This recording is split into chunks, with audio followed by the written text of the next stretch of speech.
여호와 주님 주를 찬양해 주를 높이세. 여호와 주님 승리의 깃발 높이 드셨네. 여호와 주님 주를 찬양해 주를 높이세. 여호와 주님 승리의 깃발 높이 드셨네.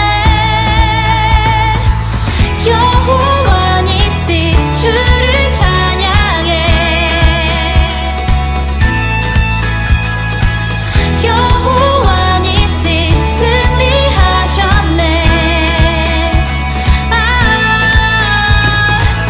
여호와 니시 주를 찬양해. 여호와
10월 11일 창현교회 중고등부 주일 예배에 우리 친구들을 초대합니다.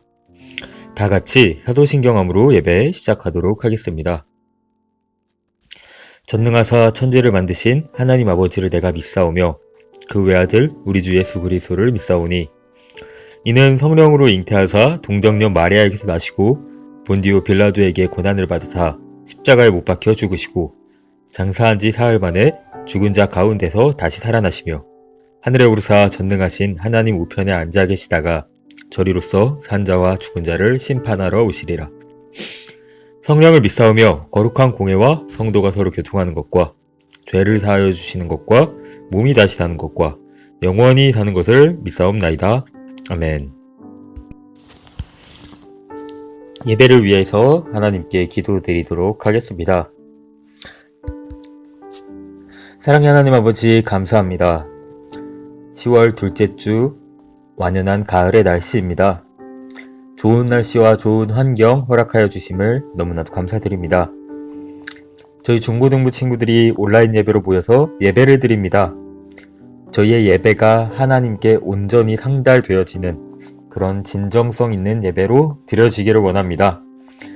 하나님 아버지께서 예배 드려지는 이 장소마다 시간마다 임재하여 주셔서 우리의 시간이 우리의 함께하는 마음이 영원토록 간직될 수 있게 도와주세요. 저희 예배를 주관하여 주세요. 저희를 지키고 인도하여 주세요. 감사드리며 예수님 이름으로 기도드리겠습니다. 아멘.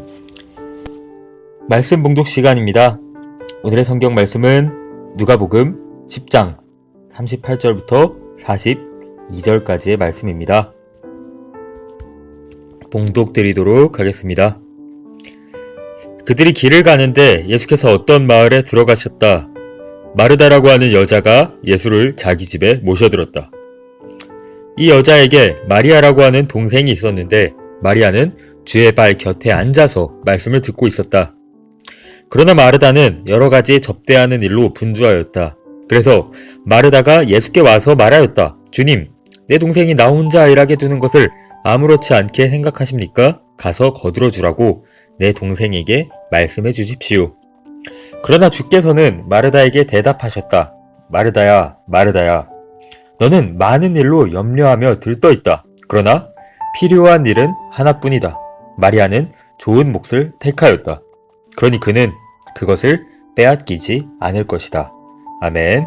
하나님의 말씀이었습니다. 오늘의 말씀의 제목은 좋은 목입니다. 오늘은 누가복음의 말씀을 읽었습니다. 이제 예수님의 일대기를 다룬 복음서가 있고 마태, 마가, 누가, 요한복음 이렇게 총 4가지의 복음서가 있지요. 그 중에서 누가복음의 말씀은 예수님의 행적들, 예수님이 어떻게 의로우신 분인가, 어떠한 말씀을 어떤 식으로 전달했는가에 대해서 굉장히 잘 설명이 되어 있는 예수님의 의인적 측면이 강조된 복음서라고 할 수 있겠습니다. 누가복음에서 이제 예수님의 10장에서 길을 가고 있는데 어떤 마을에 들어가셨어요. 그 마을에 들어갔는데 오늘의 말씀에서처럼 마르다라고 하는 여인이 있었죠. 마르다라고 하는 여인이 예수를 집으로 초대했습니다. 예수님, 저희 집에 와서 어떻게 한 끼 식사를 하시면서 예수님의 말씀을 어떻게 전해주실 수 있겠습니까? 라고 공손히 물어봤겠죠. 그리고 예수님이 흔쾌히 수락을 합니다. 흔쾌히 수락을 해서 예수님은 이제 마르다라고 하는 여인의 집을 이제 방문을 하게 됩니다. 그런데 이제 당연하게도 마르다라고 하는 여인이 예수님을 초대했으니까 초대받은 사람에게 어떻게 음식이라든가 간식이라든가 차라든가 이런 것들을 제공하는 것이 당연한 도리이고 의문이지 않겠습니까? 그래서 마르다는 당연하게도 예수님을 이제 상석에 앉혀두고 맛있는 음식들, 또 맛있는 차를 내올 생각들, 그리고 대접하기 위한 엄청난 고민들을 하고 있었겠지요. 그런 상황 속에 지금 놓여 있다고 우리가 생각을 한번 해봅시다. 사실 예수님이 지금 마르다의 집을 방문했던 곳은 베다니라고 하는 지역인데요. 베다니라고 하는 지역은 성서적으로 연관이 굉장히 많고 깊은 곳이에요. 베타니는 11번 동안 성서에 등장을 하게 되고요. 예수님이 예루살렘에 입성하기 전날 묵었던 곳입니다. 그리고 예수님이 부활하고 나서 승천할 때 제자들과 헤어진 곳이기도 한 아주 인연이 깊은 곳이지요. 베다니에는 라자로가 살고 있었고 마르다, 마리아 남매가 살고 있었습니다. 예수님이 제자들과 이곳을 지나갈 때마다 이제 마르다에게 초대되어서 이제 식사 대접을 받게 되었죠. 그런데 마르다가 예수님을 식사를 대접을 했을 때 어떻게 했겠습니까? 몇 명의 사람들이 방문했겠습니까? 예수님의 제자만 12명이잖아요. 12명이고 예수님까지 포함하면 13명이고 또 그 외에도 뭐 몇몇 식솔들이 있었을 수도 있는데 그런 사람들까지 다 합치게 되면은 또 10명에서 20명 가까이 되는 인원을 마르다의 집에 방문했다라고 우리가 쉽게 생각해 볼 수 있겠지요. 사실 성서에서는 이런 음향 지원이 안 되는 게 참 아쉬워요. 이제 글자라는 게 좀 저해상도의 화질을 가진 어떤 정보를 전달하는 메시지다 보니까 뉘앙스라든가 뭐 음향 효과 이런 것들이 많이 부족하잖아요. 그래서 저희가 읽을 때는 마르다가 예수님께서 방문해가지고 예수님한테 이런 불만을 하는 거죠. 내가 20명치에 이제 요리를 준비하고 식사를 준비하고 차를 대접하려고 하는데 손이 너무 부족하다. 그래서 왜 근데 마리아는 예수님의 말씀만 듣고 있는 겁니까? 라고 이제 조금 불평하는 장면이 나오잖아요. 그런데 여러분들 이미 마르다는 분노한 상황이죠. 조금 화나고 삔또상한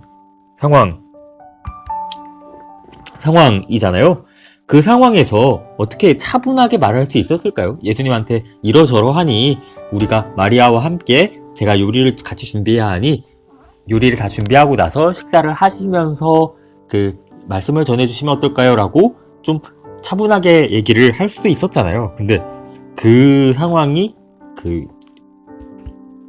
그 상황에서 그런 차분한 말투를 가질 수 있는 사람이 얼마나 될까요? 또 마르다는 급하게 그 상황이 되니까 좀 울분에 차서 예수님한테 가서 얘기를 할 정도면은 대충 성격을 조금이라도 알 수 있지 않을까 싶습니다. 그래서 마르다는 제 생각에는 크게 성질을 냈을 것 같아요. 예수님한테 아니 어떻게 이렇게 20인분의 요리를 준비하는데 마리아가 일도 안 하고 저기서 있습니까? 마리아를 당장 주방으로 불러들여서 같이 요리를 하게 좀 예수님께서 얘기해 주십시오 라고 말씀하시지 않았을까요?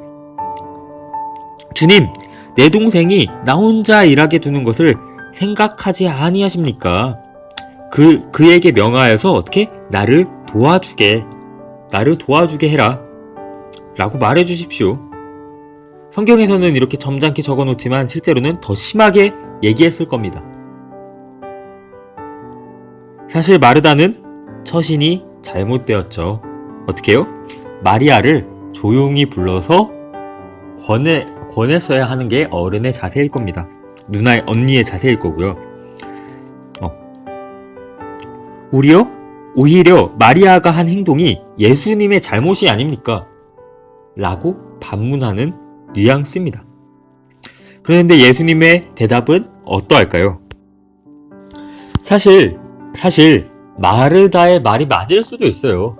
누구는 열심히 일하고 누구는 옆에서 같이 수다 떨면서 얘기를 나누고 있다는 것 자체가 굉장히 불공평한 그런 표현이죠. 저희 부모님이 저한테 많이 했던 얘기가 있는데, 누구 청소하는 사람 따로 있고, 일을 벌리는 사람 따로 있느냐, 밥 먹는 사람 따로 있고, 설거지 하는 사람 따로 있느냐, 라는 얘기로 저한테 많이 구박을 줬어요. 맞는 얘기예요. 일하는 사람은 일만 하고 있고, 노는 사람들은 맨날 놀고만 있으면 이건 형평성에 맞지 않는 행동입니다.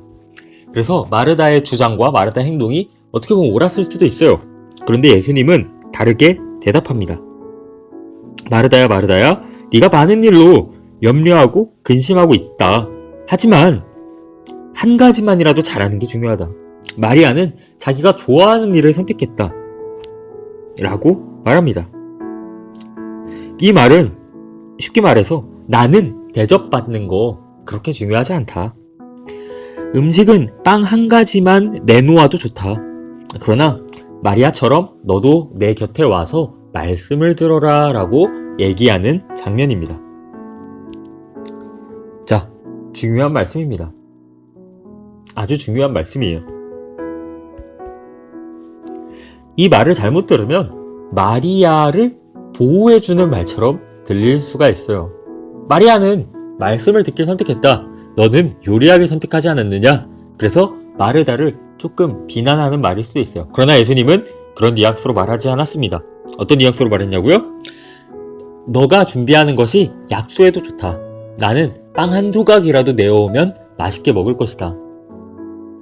그러나 지금 중요한 것은 뭐냐면 너도 내 곁에 와서 조촐하게 준비를 하고 내 곁에 와서 말씀을 마리아처럼 듣기를 원하노라 라고 예수님께서 대답해주는 장면입니다. 여러분들에게 한번 묻고 싶습니다. 예수님은 마르다의 집에서 식사를 하러 오셨을까요? 아니면 마르다의 가정에, 마르다의 집에 말씀을 전하러 오셨을까요?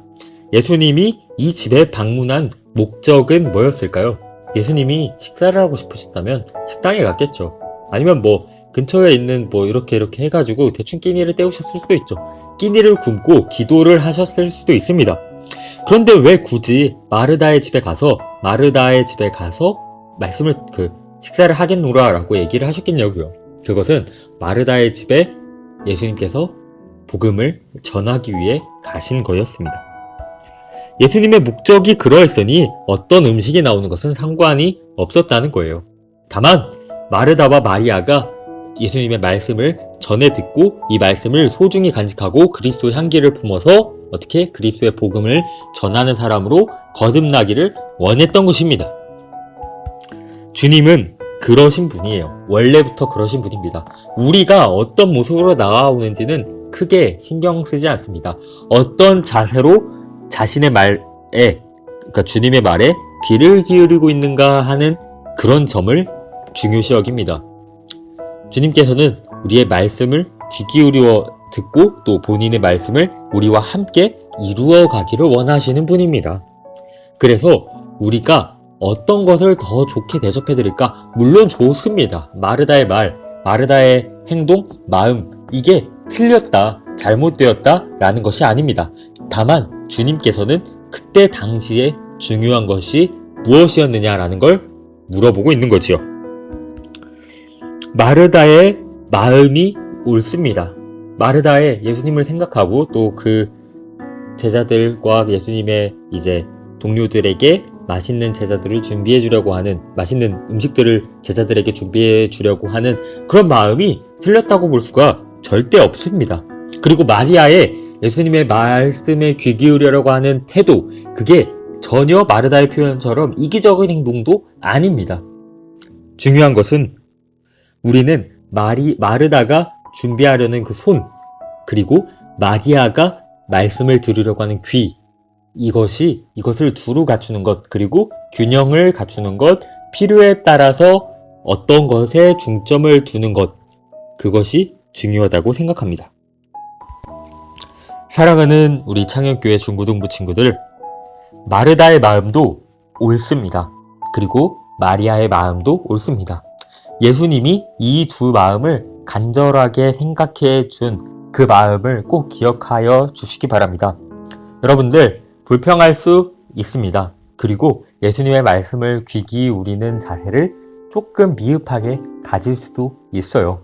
그러나 중요한 건 예수님이 지금 나에게 무엇을 필요로 하는가를 귀 기울이도록 합시다. 여러분들의 삶에서 좋은 몫이 있을 것입니다. 좋은 몫. 그 좋은 몫이 과연 예수님이 원하시는 좋은 몫인지, 아니면 내 욕심, 내 마음이 너무 앞서 나가서 요구되어지는 좋은 몫인지는 우리가 기도를 통해서, 그리고 또 말씀을 통해서 알아가며 삶을 살아가기를, 그리스도의 향기를 품는 중고등부 친구들로 성장하게 되기를 바라도록 하겠습니다. 다 함께 기도드리도록 하겠습니다. 사랑이 많으신 하나님 아버지, 감사합니다. 저희가 또 이렇게 영상 예배이지만 마음을 모아서 예배를 드렸습니다. 말씀을 들었습니다. 하나님, 그리고 예수님, 저희의 마음을 기억하여 주시고 마르다가 주님을 위해서 어떤 것을 대접하여 줄까 하는 분주한 손을 기억하여 주셔서 우리에게도 빠른 손을 내어주셨고, 또 마리아처럼 귀를 열어주셔서 우리가 말씀에 한 걸음 더 다가가서 말씀을 우리 마음에 더 녹아낼 수 있게 도와주세요. 우리의 예배가 예배로 끝나는 것이 아닌 삶을 살아가기 위한 예배가 되기를 원합니다. 저희가 삶을 살아가는 동안 사회에서, 학교에서, 친구들을 만날 때, 또 가정에서 가족들을 대할 때도 마르다의 마음, 마리아의 마음을 균형 잡히게 갖추게 도와주세요. 감사드리며 예수님 이름으로 기도드렸습니다. 아멘. 광고 시간입니다. 온라인 예배로 참석한 우리 친구들을 너무나도 환영합니다. 그리고 코로나 바이러스로 많은 사람들이 고통받고 또 많이 괴로운 시절들을 보내고 있는데, 이 바이러스가 속히 끝나서 저희가 함께 예배로 모일 날을 기원합니다. 우리가 코로나 바이러스 해결을 위해서 함께 기도하며 함께 이 위기를 잘 극복해 나가도록 합시다. 주기도문함으로 예배 마치도록 하겠습니다. 하늘에 계신 우리 아버지여, 이름이 거룩히 여김을 받으시오며 나라가 임하오시며 뜻이 하늘에서 이루어진 것 같이 땅에서도 이루어지다. 오늘날 우리에게 일용할 양식을 주옵시고, 우리가 우리에게 죄 지은 자를 사하여 준 것 같이 우리 죄를 사하여 주옵시고, 우리를 시험에 들게 하지 마시옵고 다만 악에서 구하옵소서. 대개 나라와 권세와 영광이 아버지께 영원히 있사옵나이다. 아멘.